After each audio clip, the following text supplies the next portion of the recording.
Ah non. Alors bonjour à toutes et à tous, bienvenue pour ce premier webinaire. C'est le lancement d'un cycle de 7 à 8 webinaires sur l'année 2024. On va démarrer dans quelques instants en attendant effectivement que tout le monde puisse se connecter. Donc je vais vous demander de patienter un petit instant, le temps de trouver Monsieur Pélisson, si vous m'entendez, je pense que vous pouvez cliquer en dessous de l'écran. Vous avez normalement une case montée sur scène.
Non.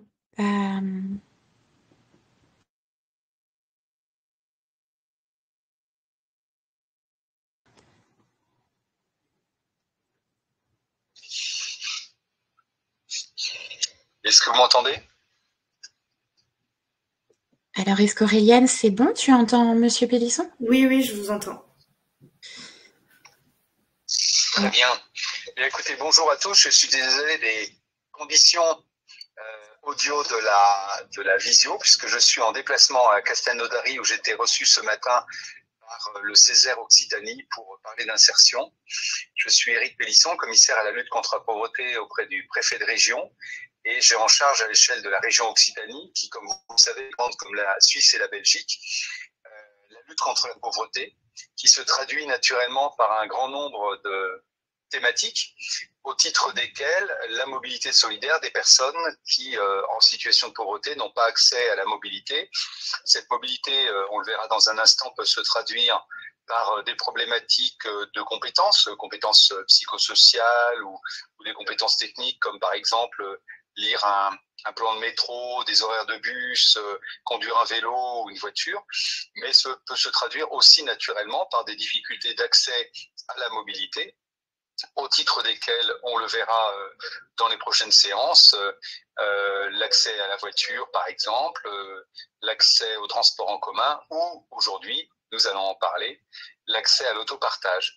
Donc sans plus attendre, je voudrais remercier le réseau Mobine qui fédère et anime à l'échelle régionale l'ensemble des acteurs de la mobilité. Rappeler que le Conseil régional est en train de conduire une étude actuellement préparatoire à la définition de sa stratégie sur le sujet et que j'ai demandé en coopération avec la région au CEREMA, qui est un opérateur de l'État, de conduire un état des lieux et de nous proposer une feuille de route pour améliorer notre mobilité solidaire dans la région. Et donc, Josie, je vous rends la parole. Merci. Merci beaucoup, Eric.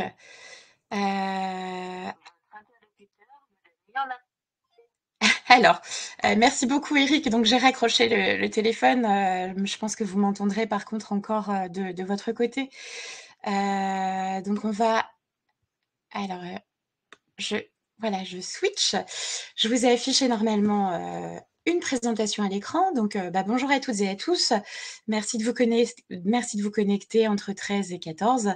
Bon, effectivement, on trouvait avec Monsieur Pélisson que ça pouvait être un bon créneau, comme ça ne prend pas tellement de temps sur la journée de travail et ça laisserait sans doute la possibilité de se connecter. Alors aujourd'hui, c'est le premier webinaire d'un cycle d'au moins 7 à 8 webinaires pour l'année 2024.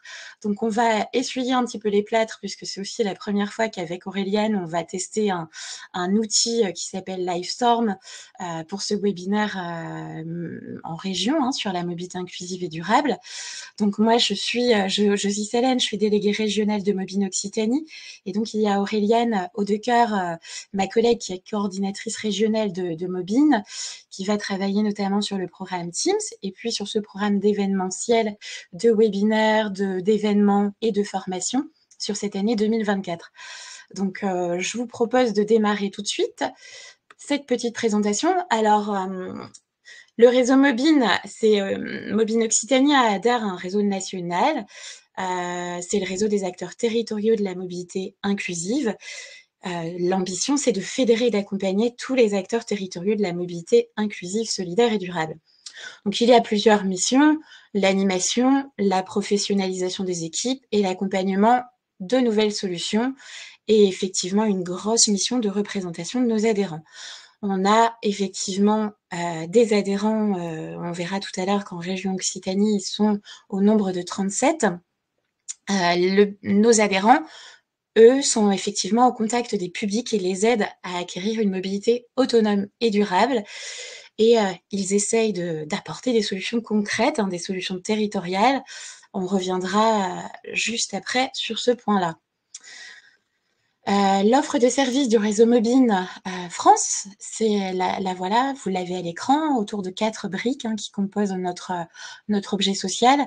La professionnalisation, on a créé une plateforme ludopédagogique qui s'appelle OnIgo et qui est une plateforme plutôt ludique qui va venir recenser les solutions territoriales, mais surtout qui amène de la matière avec des capsules vidéo, des infographies, tout pas mal de choses qui sont libres, que vous pouvez télécharger, que vous pouvez utiliser dans vos pratiques, dans votre quotidien si ça vous intéresse. C'est vraiment un outil numérique qui a été construit grâce au programme France Relance en 2022.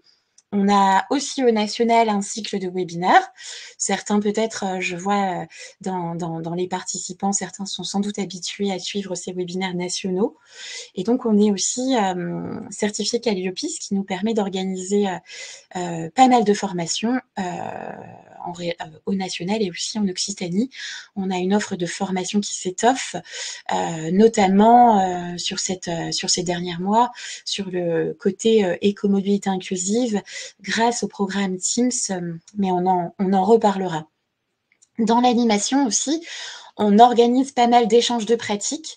C'est un petit peu notre spécialité. On aime beaucoup, effectivement, dans le réseau, mettre en lien nos adhérents et permettre la mutualisation, l'échange de pratiques, l'échange d'outils. Je pense qu'on a aussi des habitués parmi vous. On fait partie de la plateforme de l'inclusion. On anime tout un forum sur la plateforme de l'inclusion et on s'occupe de l'animation territoriale dans les régions, dans les départements. On peut intervenir dans l'accompagnement de territoires pour réaliser des études et des diagnostics. Ça a été le cas en région Occitanie, dans le département du Gard et dans le département du Lot. On a réalisé l'année dernière 2 diagnostics territoriaux qui, pour le département du Gard, ont découlé sur une coordination départementale de l'ensemble des acteurs mobilité, avec le focus sur la coopération entre acteurs, et permettre effectivement de déposer en consortium des réponses assez globales pour répondre à des projets nationaux. Et je pense notamment à un consortium dans le Gard avec trois acteurs. Et effectivement, ils sont devenus lauréats dans l'appel à manifestation d'intérêt de projets locaux du programme Teams. On peut aussi intervenir auprès des adhérents pour créer des nouvelles solutions, de nouveaux services, un petit peu dans l'ingénierie de projet. Et dans la partie représentation, on est membre du LMI, on fait partie du LMI, le réseau Mobile Occitanie échange assez régulièrement avec les services de la région Occitanie. Par idem au niveau des services de l'État, et effectivement avec Monsieur Pélisson, qui est commissaire à la prévention et la lutte contre la pauvreté, on échange assez régulièrement, et moi-même je fais partie du groupe de travail lutte contre la pauvreté en milieu rural et transition énergétique. Alors ça, c'était la présentation, on va dire, de Mobile France. Je voulais vous donner quelques chiffres de la mobilité solidaire. Donc, on a effectivement un Français sur 4 qui déclare avoir renoncé à un déplacement au moins une fois lors de ces 5 dernières années. On a à peu près 45% des Français qui n'ont pas d'alternative et ne peuvent pas choisir entre 2 modes de transport. Donc, c'est quand même assez colossal. On a un Français sur 10 qui a aucun moyen de déplacement propre, ni voiture, ni vélo, ni abonnement de transport. Donc là, c'est vraiment quand même important à souligner. Et on a un chiffre un peu plus conséquent, on a à peu près 28% des demandeurs d'emploi qui ont renoncé au moins une fois à un emploi faute de solution de mobilité.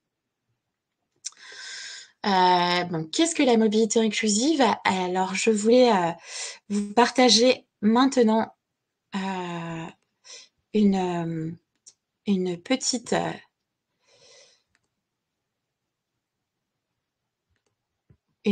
effectivement capsule vidéo. Alors j'espère que ça fonctionne. Auréliane, on a vu le changement, c'est toujours... Non, pas pour le moment, non. Ah, ok.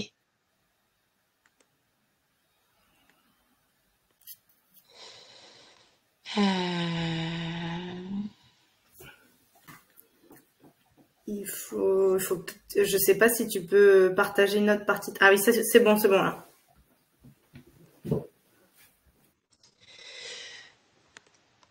C'est bon, toujours? Oui, c'est bon.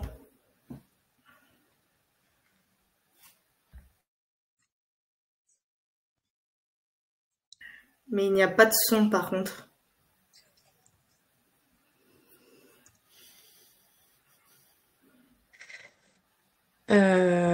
Pourtant tout est ok au niveau du son. Bon, je propose de pas effectivement m'obstiner. Ça va être un petit peu compliqué au niveau du son. On vous enverra le lien sur cette capsule vidéo que vous pouvez retrouver sur Onigo dont je parlais tout à l'heure. Alors, la mobilité Pardonnez-moi, inclusive... Sophie, je ne sais pas si vous m'entendez. Il doit y avoir un codec à modifier. Donc, pour la prochaine fois, entraînez-vous avant. Il y a un codec à modifier sur l'ordinateur parce que ça m'est déjà arrivé, ce genre de misère. Ah, avec le son, c'est ça? Eh ben, Oui, il y a une option, mais bon, vous n'aurez pas le temps aujourd'hui, mais il y a une option effectivement à bouger. Bon, on verra ça pour la prochaine fois. Alors, merci pour votre compréhension. Vous, effectivement, qui êtes spectateur de ce webinaire, on est un petit peu... voilà, on va essayer de s'améliorer au niveau de la technique pour la prochaine fois. En tout cas, ce qu'on voulait effectivement vous vous redire par rapport à la définition de la mobilité inclusive. Donc, il y a 2 définitions qui nous paraissaient importantes, c'est celle de Marc Fontanès, qui lui, effectivement, parle, quand il parle de mobilité inclusive, il parle d'une notion englobante qui sous-entend un apprentissage de la mobilité et de l'autonomie tout au long de la vie. Donc, effectivement, permettre aux gens d'être acteurs de leur déplacement et de gagner en autonomie. Il y a Jean-Pierre Orfeuille, dont je vous conseille effectivement les écrits, très intéressants. Jean-Pierre Orfeuille nous dit que la capacité des personnes à se déplacer d'un endroit à un autre, ce serait une capacité générique qui est nécessaire à la satisfaction de nombre de besoins primordiaux. Donc effectivement, les droits pour travailler, le droit au logement, le droit à l'éducation, au loisir, à la santé, etc. peuvent ainsi passer par une sorte de droit générique qui commande tous les autres, c'est-à-dire le droit à la mobilité. Donc c'est effectivement, c'est des notions intéressantes. Alors ce que je n'ai pas précisé en début de webinaire, c'est que cette présentation-là, on pourra vous l'envoyer puisqu'on a vos adresses mail et on pourra vous l'envoyer si ça vous intéresse à l'issue du webinaire. Et pour en avoir discuté avec Monsieur Pélisson avant de lancer le webinaire, sur LinkedIn, on essaiera aussi de faire passer un résumé de cet échange. Et puis très rapidement, on vous annoncera un calendrier avec les webinaires à venir et les prochaines thématiques. Je reviens sur cette notion, sur cette définition de la mobilité inclusive, en tout cas en ce qui concerne le réseau Mobile Occitanie. Nous, on se base sur, notre définition, c'est celle-là. Secteur de l'accompagnement social qui permet à chacun de trouver une solution de déplacement durable, adaptée à ses besoins et à ses moyens. Ça, c'est vraiment ce qui nous anime, ce qui anime les 37 adhérents du réseau Mobile Occitanie. Et effectivement, on a dans une société qui est construite sur le mouvement de tout et de tous. L'accès aux aptitudes et aux moyens nécessaires à ces déplacements, c'est une aspiration légitime et une condition majeure pour une bonne insertion sociale. La loi LOM, alors c'est la loi d'orientation des mobilités qui date maintenant de 2019, a reconnu cette aspiration au travers du droit à la mobilité. Donc j'en reparle tout à l'heure de cette loi LOM si effectivement il nous reste du temps. L'écomobilité inclusive, alors c'est effectivement une nouvelle notion, ou alors mobilité durable. Certains ont sans doute entendu parler du programme TEAMS. Le programme TEAMS, c'est effectivement l'écomobilité pour tous. On fera avec Auréliane un webinaire peut-être spécifique sur ce programme TEAMS avec aussi l'ensemble des porteurs qui sont au nombre de 12 sur la région Occitanie avec une 60aine de solutions proposées dès cette année 2024 et jusqu'à 2026. En tout cas, pour le réseau mobile, la définition de l'écomobilité inclusive, c'est celle-là. Garantir à tous l'accès à une mobilité du quotidien, plus essentielle pour l'accès aux services et à l'emploi, tout en adéquation pour satisfaire des objectifs environnementaux, à savoir la réduction des émissions de gaz à effet de serre et autres polluants. C'est vraiment cette adéquation entre la transition énergétique d'un côté et la justice sociale de l'autre.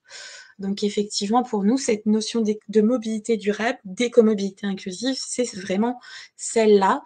Et effectivement, on n'a pas le temps aujourd'hui sur une heure de parler du programme Teams, mais je vous propose qu'on refasse effectivement un webinaire avec Auréliane, vraiment dédié aux porteurs de projets et puis aux solutions qu'ils portent dans l'ensemble des départements de la région Occitanie.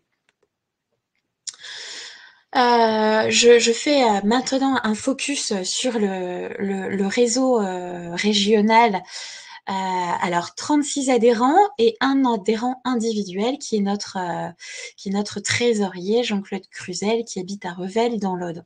Mais sinon, nous avons 36 structures qui adhèrent et qui proposent des solutions territoriales et qui permettent effectivement aux personnes de retrouver une solution pour se déplacer, pour retrouver un emploi, pour retrouver une formation ou tout simplement pour l'année dernière, À Sommières, je ne sais pas si vous vous souvenez, Monsieur Pélisson, nous avons organisé une journée sur la précarité relationnelle en milieu rural.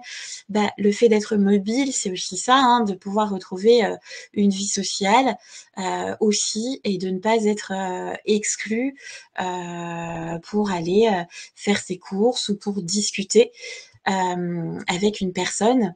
Donc voilà, donc on a pléthore de structures en Occitanie. Parmi ces 36, on a soit des plateformes de mobilité, soit des auto-écoles sociales, associatives, des vélo-écoles, des loueurs solidaires, des garages solidaires, des plateformes de covoiturage solidaires, des centres socioculturels et des transporteurs à la demande. Voilà, c'est un petit peu on a ici effectivement l'échantillonnage. Si vous m'autorisez peut-être à dire un mot, Bien sûr. la mobilité, c'est aussi par exemple la femme qui va rendre visite à son mari qui est en prison, c'est la personne âgée qui se déplace à l'hôpital mais qui n'a pas un bon pour prendre une ambulance, donc ça n'est pas pris en charge par la Sécu.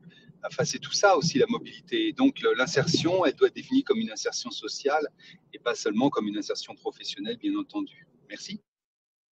Merci. Alors, en termes quelques chiffres, on a à peu près 115 professionnels équivalents temps plein hein, dédiés à la mobilité inclusive en région Occitanie. Alors, je mettrai un petit peu ce chiffre entre parenthèses parce qu'on est sur un recueil de données de 2022 et il me semblerait que sur les chiffres 2023, on va être nettement en hausse. Sur ce nombre-là. Alors, le nombre qui est certain, c'est le nombre de conseillers en mobilité pour l'insertion. Donc là, on a 56, j'ai recompté tout à l'heure, à travers le réseau Mobile Occitanie, on a 56 conseillers en mobilité pour l'insertion à travers les 13 départements qui font de l'accompagnement au quotidien à travers des diagnostics mobilité. On est maintenant 3 salariés au niveau du réseau Mobile Occitanie. Moi, je suis très heureuse de travailler depuis récemment avec Auréliane Audecoeur et aussi avec Sébastien Valéry, qui est chargé de mission pour Mobile, mais qui est dédié au département du Gard.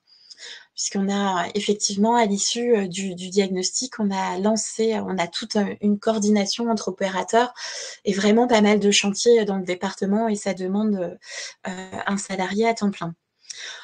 Sur ces chiffres 2022, pour en revenir à nos adhérents, c'est à peu près 11 400 personnes qui ont été accompagnées par les adhérents du réseau Mobile.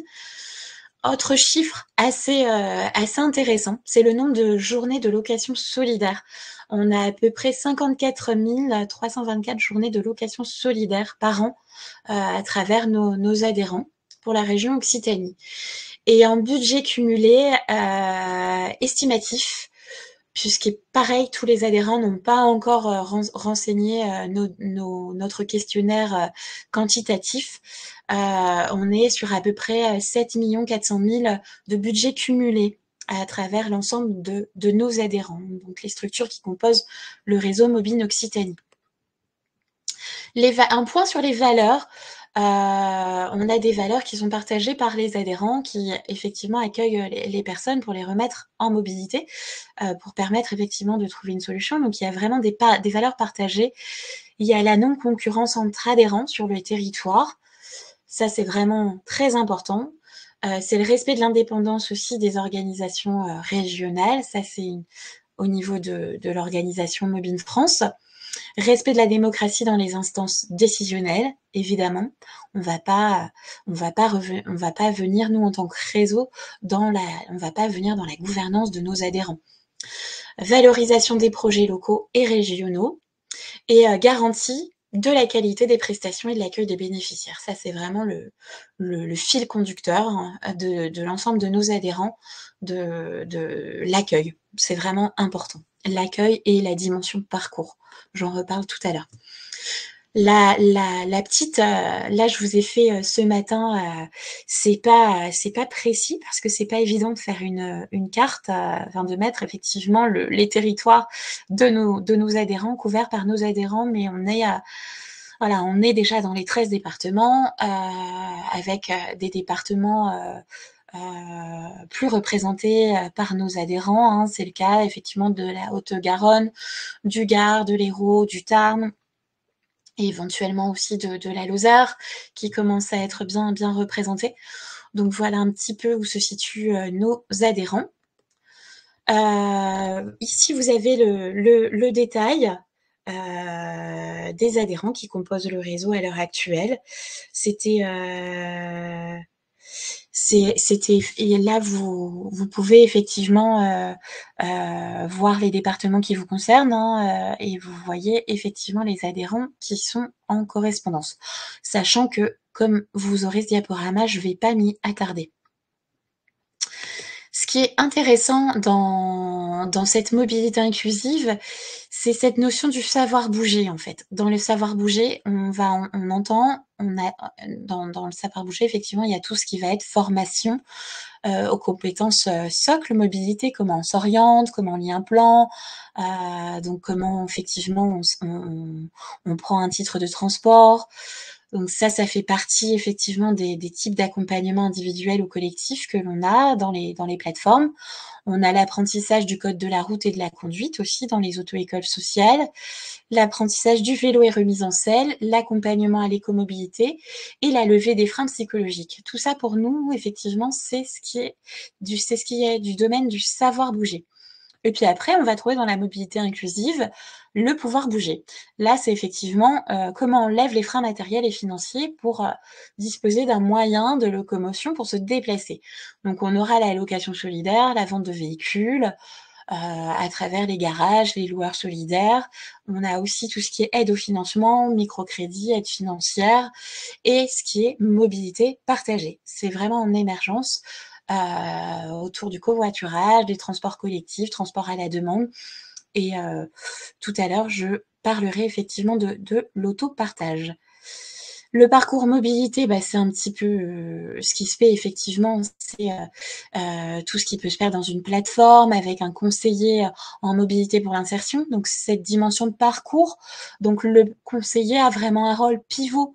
Le bénéficiaire va être envoyé par son référent ou son prescripteur, hein, de France Travail ou un assistant social, ou alors quelqu'un effectivement une mission locale qui va effectivement envoyer le bénéficiaire qui rencontre une difficulté de mobilité vers un conseiller qui sera garant de l'accompagnement et qui va permettre de travailler un parcours, un diagnostic, et qui orientera la personne vers une solution du savoir ou du pouvoir bouger, ou vers les deux.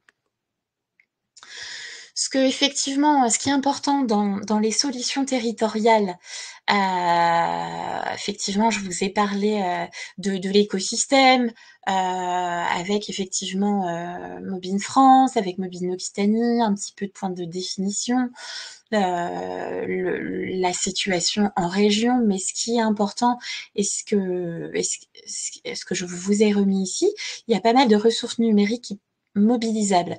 Donc il y a Dora, hein. Dora, je pense que vous en avez entendu parler. C'est vraiment une plateforme d'État qui va recenser toutes les solutions d'insertion présentes sur les territoires par thématique, dont la mobilité inclusive.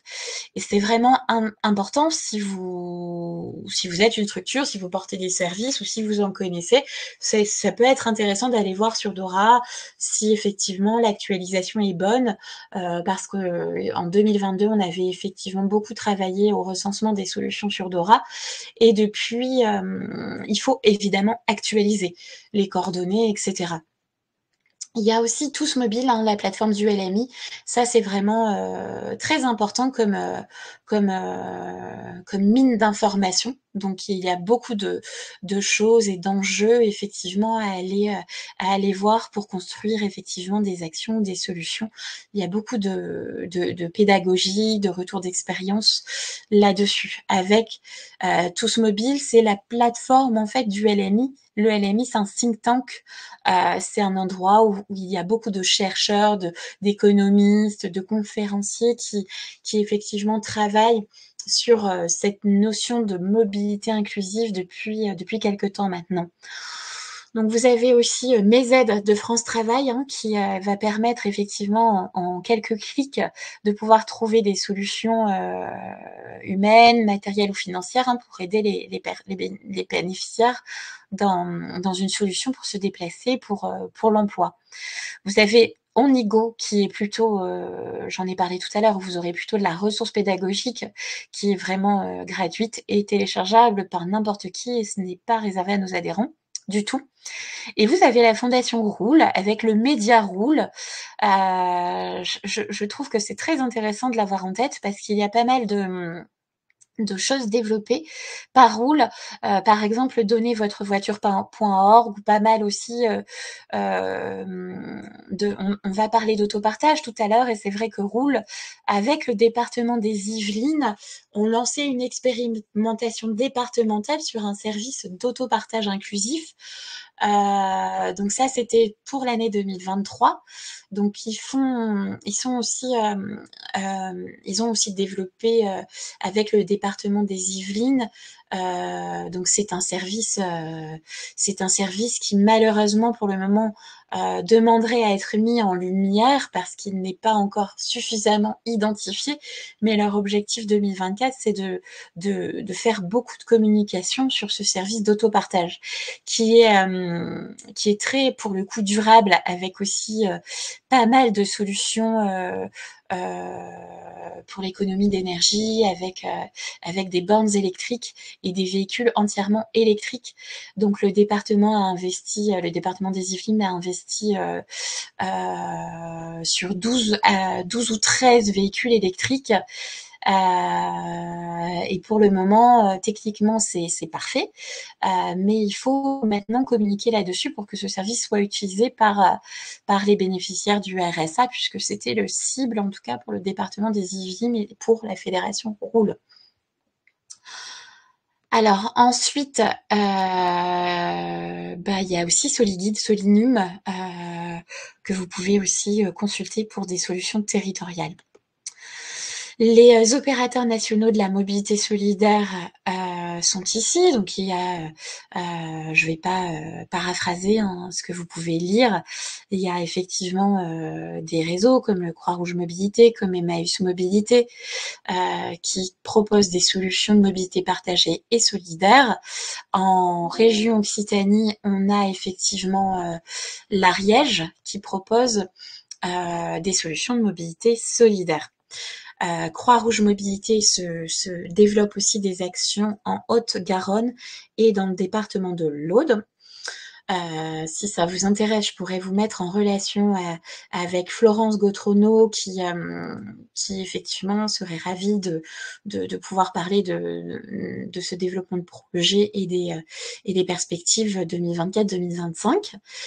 Il y a aussi des réseaux de garages solidaires, Solidarauto et Agile ESS, qui sont Agile ESS est aussi un réseau de loueurs solidaires représenté en région Occitanie à Toulouse par le Garage pour tous du Grand Toulouse.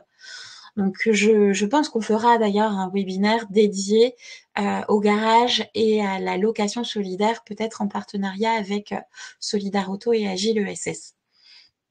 Plateforme de covoiturage solidaire, on a pas mal de monde. Là, moi, je vous ai mis 2 adhérents qui agissent au quotidien pour développer des plateformes de covoiturage, Mobicop et Copgo, qui sont très implantés en Occitanie. Mobicop, notamment, a créé la plateforme numérique du conseil départemental de l'Aude qui s'appelle Mobilode. On a effectivement des plateformes mobilité qui accompagnent tous les publics en situation de fragilité vers une mobilité autonome. Donc, on a tous les adhérents de Mobile et puis on a aussi WeMove au niveau national qui accompagne à travers ces plateformes pas mal de personnes en situation de précarité économique. Et en région Occitanie, WeMove est un de nos adhérents.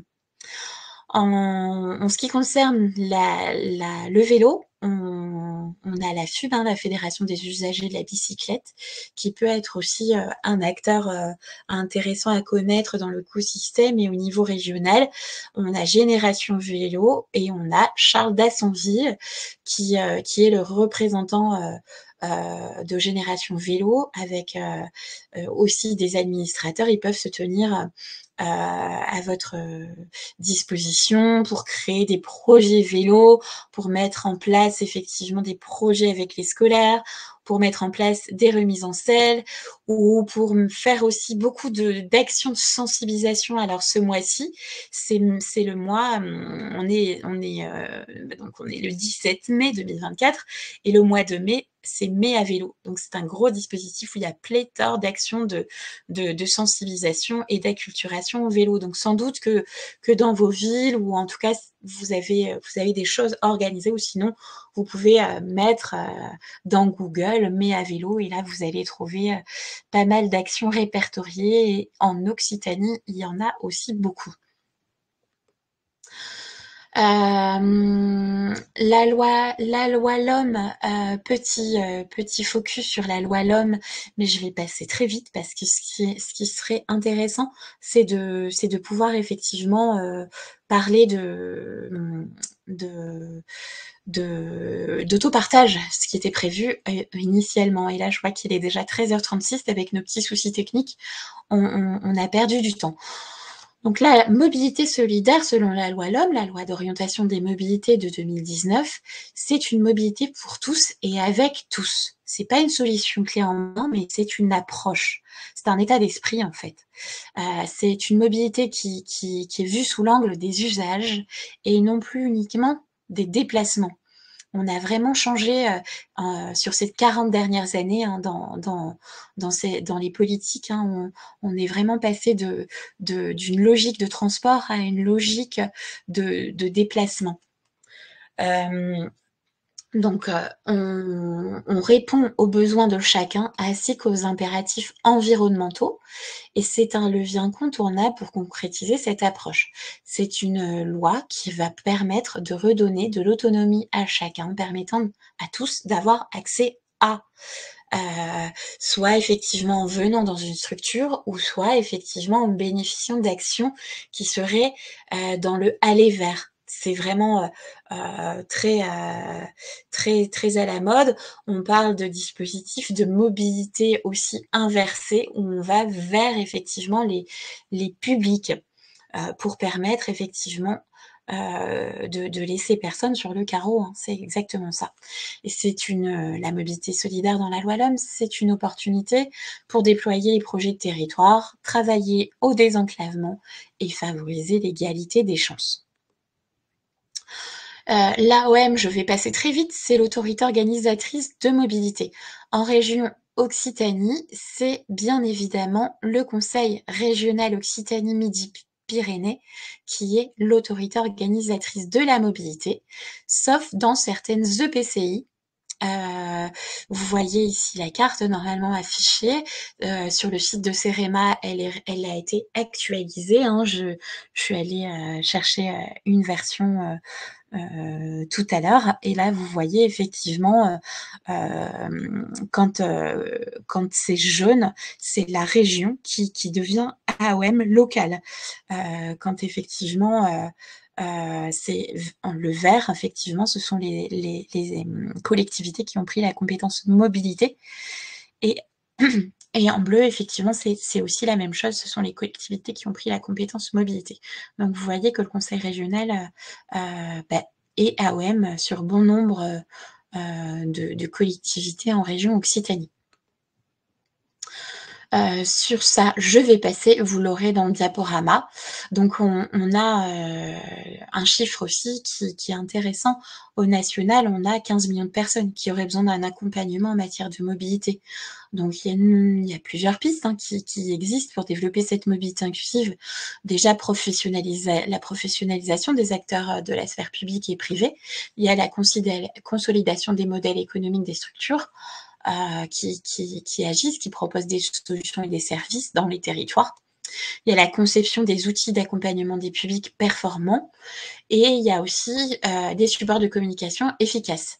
La mutualisation aussi des outils, des démarches, des bonnes pratiques. C'est vrai que je pense que depuis 2 ans, les choses ont bien évolué, les choses ont beaucoup changé, mais je trouve qu'effectivement, ça reste très important de se parler, de mutualiser et effectivement, quand on creuse les sujets, des solutions, il y en existe. Il y a vraiment des acteurs qui font des choses, qui organisent beaucoup d'accompagnement, mais parfois la communication est un peu défaillante. Et donc, il faut faire en sorte que les solutions deviennent visibles, lisibles de tous, et que ce soit assez fluide dans cet écosystème. Donc, on va maintenant faire un zoom sur l'autopartage, puisque c'est effectivement le sujet du jour. Alors Auréliane, le temps effectivement de connecter effectivement l'autre diaporama. Est-ce que tu peux me dire s'il y aurait des questions ou si tout va bien? J'ai répondu à celles que je pouvais. Pour Rémi, qui demandait les contacts de Mobicop, je reviendrai vers toi pour te les envoyer parce que c'est vraiment lié à Teams. Et Emmanuel Vigneault demandait, elle voulait comprendre quelle était la plus-value pour un département de travailler avec le think tank de la mobilité inclusive.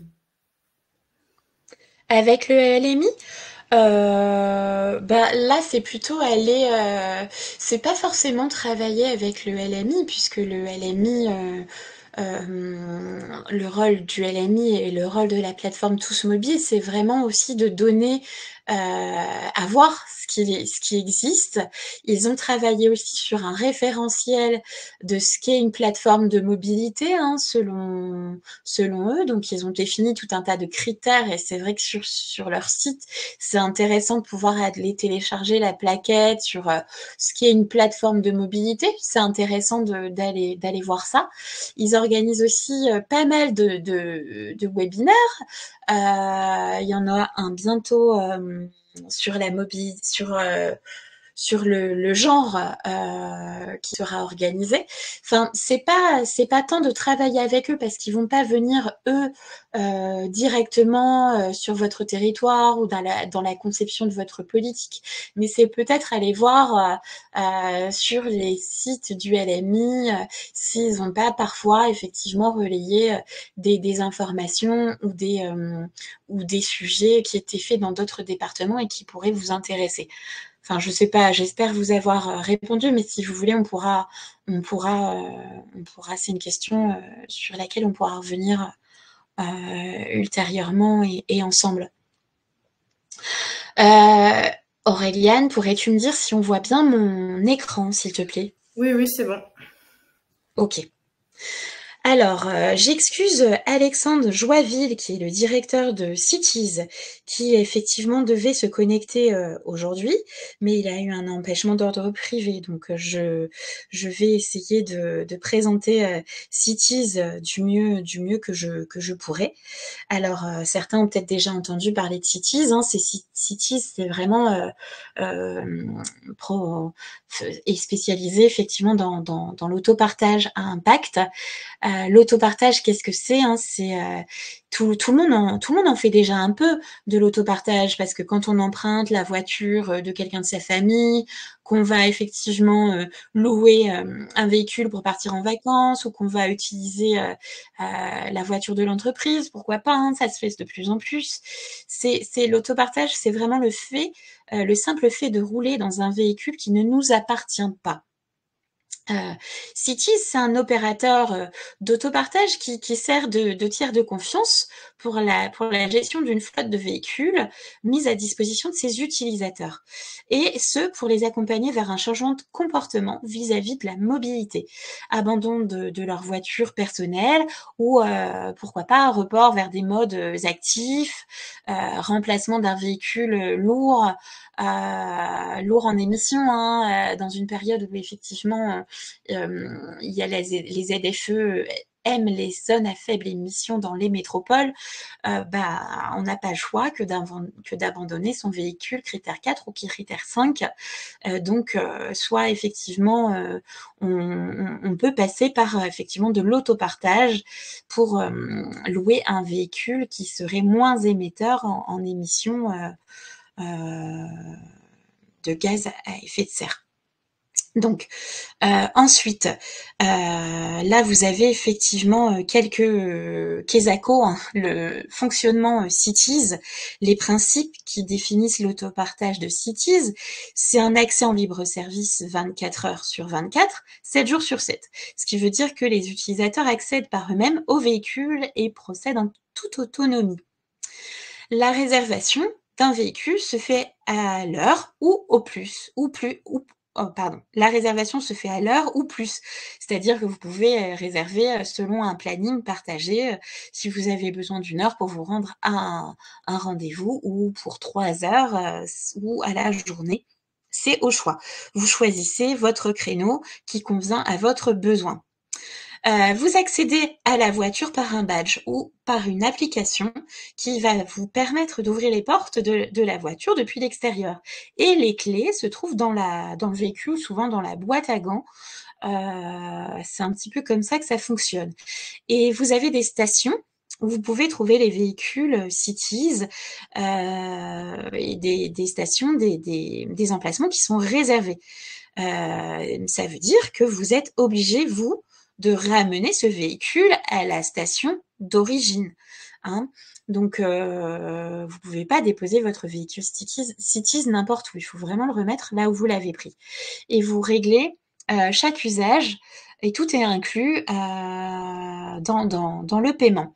Alors, moi, je vous parle de Cities aujourd'hui parce que Cities est un adhérent du réseau mobile et que Cities a vraiment cette envie de travailler l'inclusivité et de permettre à tous de profiter de ce service d'autopartage.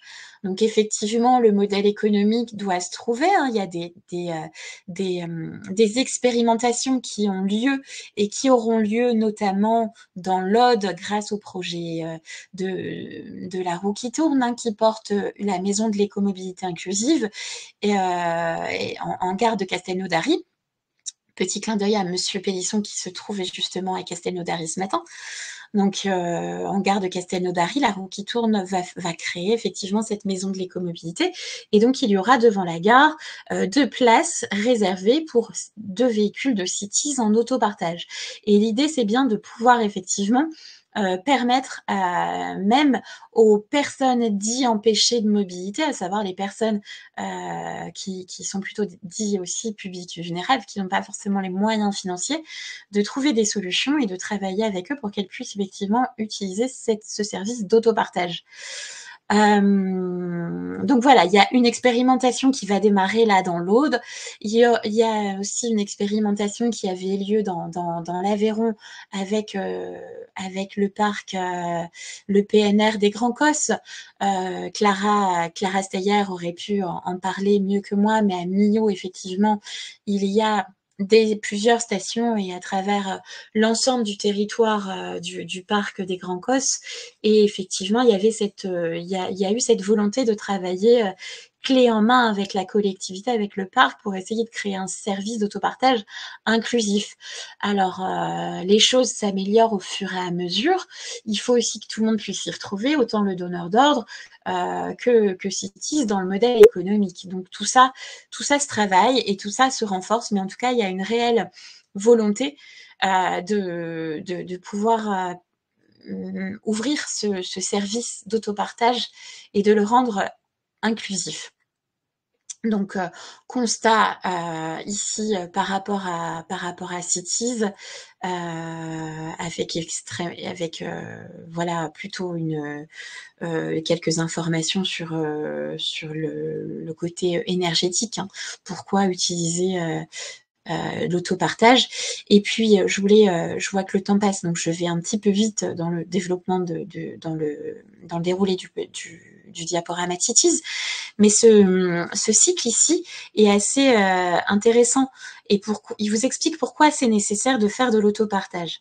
En fait, on part du constat d'un monde tout voiture, où les impacts environnementaux et sociaux vont bien au-delà de la simple utilisation des véhicules, mais où les étapes précédentes d'extraction, de fabrication, de distribution des véhicules contiennent un impact environnemental non négligeable. Donc on a ici, vous avez je trouve, un cycle, en tout cas des schémas qui illustrent bien le besoin d'artificialiser les espaces pour créer les espaces, les axes routiers, les stationnements, et donc effectivement, pour argumenter dans le sens de la nécessité de passer, quand c'est possible, à l'autopartage. Et puis aussi, pourquoi? Parce que tout simplement 95% des véhicules restent stationnés 95% de leur temps de vie. Nos véhicules restent stationnés. Donc le simple fait que chaque individu possède un ou plusieurs véhicules génère l'immobilisation de nombreuses ressources qui seraient économisées si elles étaient partagées. Au lieu de passer 95% de leur temps de vie stationné, chaque véhicule pourrait servir, parce qu'on ne peut pas passer au futur, c'est pas systématique encore, mais pourrait servir à un plus grand nombre de personnes. Donc voilà pour ça. Après, je vais passer là-dessus parce qu'il y a des offres encore que effectivement ici vous voyez une réponse à la mobilité durable. On a des offres de transport en commun et de mode actif qui se déploient pour sortir du tout voiture.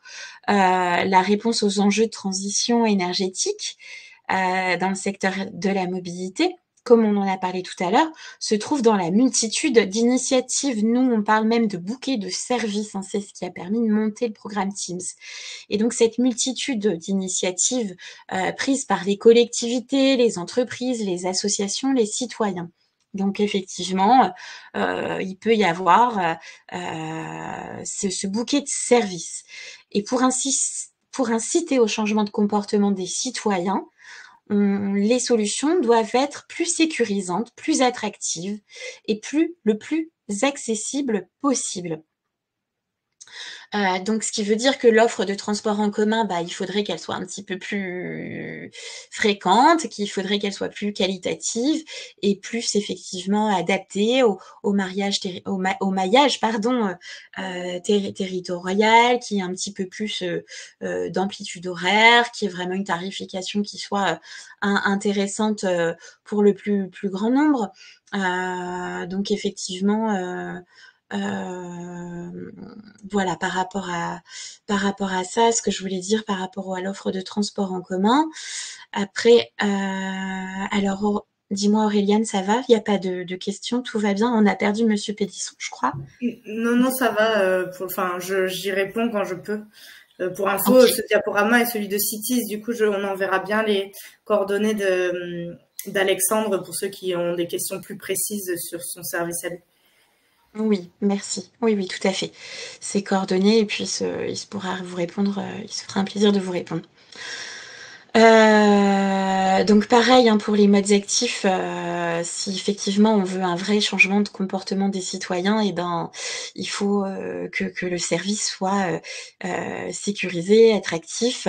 Donc on a effectivement les vélos, un service de vélo à assistance électrique, voilà, pourquoi pas des trottinettes, et puis des infrastructures sécurisantes avec avec de vraies pistes cyclables sécurisées, de l'éclairage, des parkings sécurisés, des ombrières. Alors après, les ombrières, vous savez, c'est ce qui permettrait de recharger les véhicules électriques. Et le département des Yvelines, par exemple, avec Roule, j'en parlais tout à l'heure, ils ont fait un beau service en termes de technique. C'est vraiment super. Il y a des ombrières toute dernière génération qui récupèrent de l'énergie et ce qui permet effectivement de faire rouler les véhicules électriques. Par contre, voilà, ça a coûté effectivement beaucoup d'argent public. Donc, si effectivement il fallait développer des solutions d'autopartage en Occitanie, il y a peut-être des solutions un petit peu moins techniques à aller voir pour déjà lancer quelque chose. Il y a aussi des aides à l'achat qui existent. Je parlais de modes actifs. C'est vrai qu'on a de la chance dans la région Occitanie d'avoir pas mal d'aides. Et si ça vous intéresse aussi, on a répertorié toutes les aides régionales possibles et ainsi que les aides nationales pour acquérir un moyen pour se déplacer. Je passe à l'autre slide puisque je vois qu'il reste normalement 5 minutes.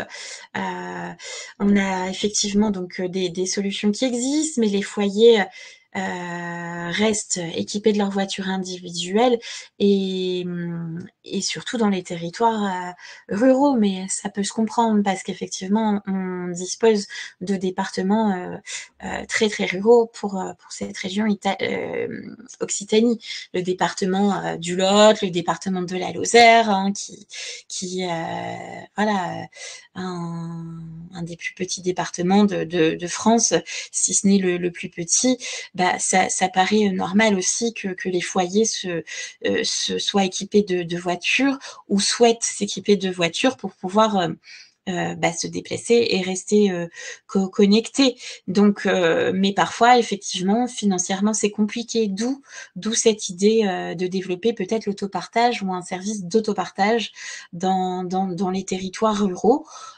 J'ai aussi en connaissance en mémoire en tête une petite commune rurale dans le département de l'Aude, je pense qu'il a été financé d'ailleurs par la stratégie régionale de prévention et de lutte contre la pauvreté pour acquérir une voiture qui fonctionne, une voiture électrique qui fonctionne en autopartage et du coup la gestion se fait avec la secrétaire de mairie et puis les personnes, les seniors ou autres utilisent cette voiture en autopartage et peuvent aussi, quand ils vont sur le marché ou faire leurs courses, ils proposent à ceux qui n'ont pas le permis de monter dans la voiture et de bénéficier du trajet.